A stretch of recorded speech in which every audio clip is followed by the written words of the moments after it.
Hey everybody, get real, just Al today. Today I'm gonna go through just talking about the journey that I've been going through with my leg for the last year and the update and the plan that we finally have. So I'm very excited. So we'll kind of start from the beginning, but about a year ago, I basically felt like I had a shin splint flare up.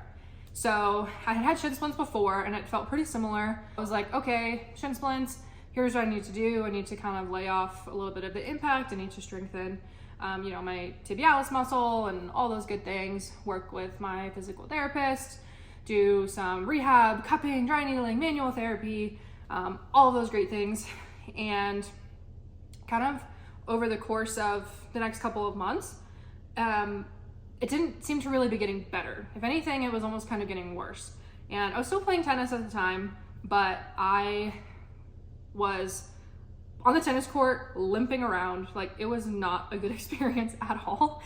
And obviously I probably shouldn't have been playing, but I was trying to fight through it. And then I got to the point where I was like, you know what, maybe I should kind of hold off on the impact activities. So between the time of, the injury kind of starting and flaring up and to kind of this point, maybe 6 months later, the pain kind of changed. It kind of transformed into what felt like shin splints, more of like, kind of like that surface level kind of pain, I guess is the best way I can describe it. And it felt like it was moving deeper.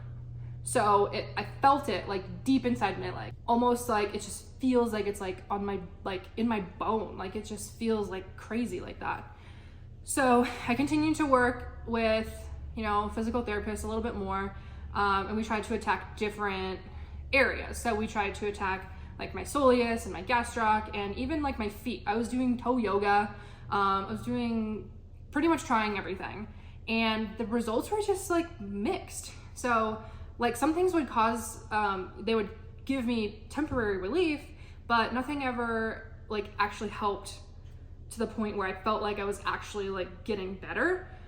It was just like very much up and down constantly. And I was like, okay, I'm at the point now where it's been a long enough time where I feel like I've tried a lot of different things.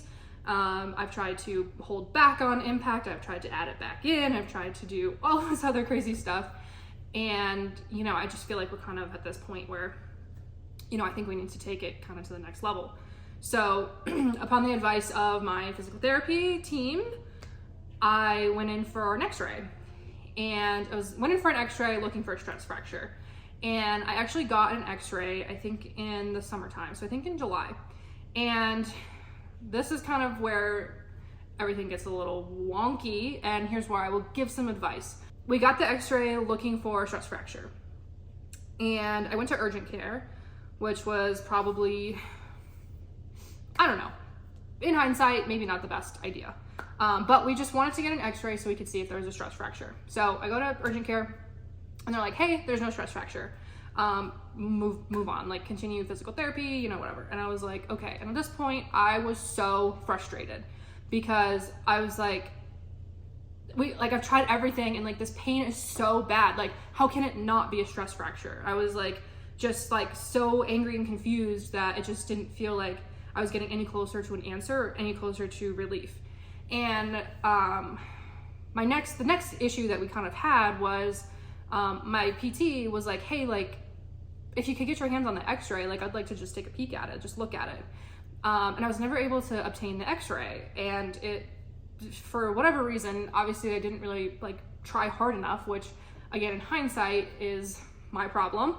But at urgent care, they're like, oh, well, you have to go to the Jupiter Medical Center Hospital, to go request the X-ray. And I was like, you can't just pull it up on the screen. And anyway, so I never did. And a couple months later, we were still at this like same kind of position. And I was like, well, you know what? Like, I think at this point, a lot of it is mental. So I think I just need to because I don't have a stress fracture. So I'm like, well, I can just kind of push through. So I decided I wanted to kind of start ramping back up again. And I was like, all right, cool. So I'm going to sign up for this tennis tournament. And I signed up for it with my doubles partner. Shout out to Danielle. And then a few weeks prior to that, I did like a particularly hard workout, and then I played pickleball afterwards. And I was just in like a lot of pain. And I was like, okay, well, if I'm gonna play in this tennis tournament, I need to like go to an actual specialist doctor and make sure that there's nothing wrong before I proceed with playing in this tennis tournament. So I think the next day I went to go see an orthopedic, and we took an X-ray and he pulled it up on the screen, and there is this like giant like thing coming off of my bone, off my tibia. So the orthopedic basically looked at me and he was like, hey, like you need to go see orthopedic oncology. Like that's not, we don't have those here. You're gonna need to go see like this is a specialist. Like there's only like 100 of these doctors in the United States. So you need to go get an MRI, get a CT scan, and schedule with the orthopedic oncologist like ASAP. And I was like, okay. So obviously that takes, you know, it was a lot, right? Like, hey, like you need to go see the cancer doctors. That was pretty scary. Definitely an interesting moment there, especially at that time still being in Florida. So I went to go get a CT scan, and the results came back, and it was like, hey, this could be bone cancer.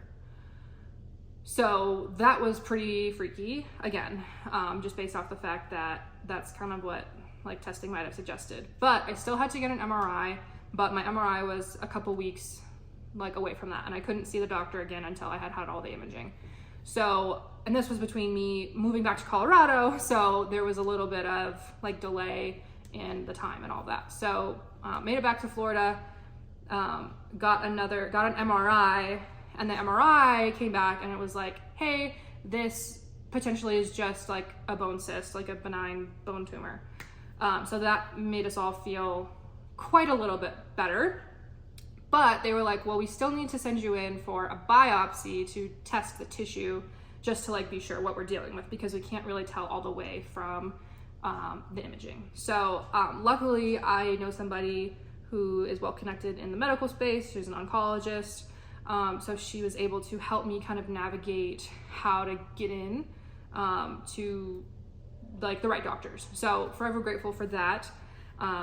And so I was able to get in with UC Health, because UC Health is one of the facilities that have the orthopedic oncology. So, and before I was even able to do that, I got in with the sarcoma unit, which is like, sarcoma is like cancer, like tumor kind of thing.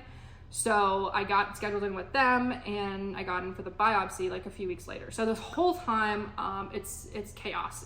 I mean, a little bit, right? Like it's just like a lot of like mental like anxiety. It's a lot of like what if, and like we don't really know. And meanwhile, I'm trying to like go through my day to day, like still like living with lots of pain, but also trying to figure out like, okay, I'm moving back to Colorado, like I'm in a lot of pain. I'm still trying to like exercise, stay active, and like also stay sane mentally while all this stuff is going on over the course of like a month and a half.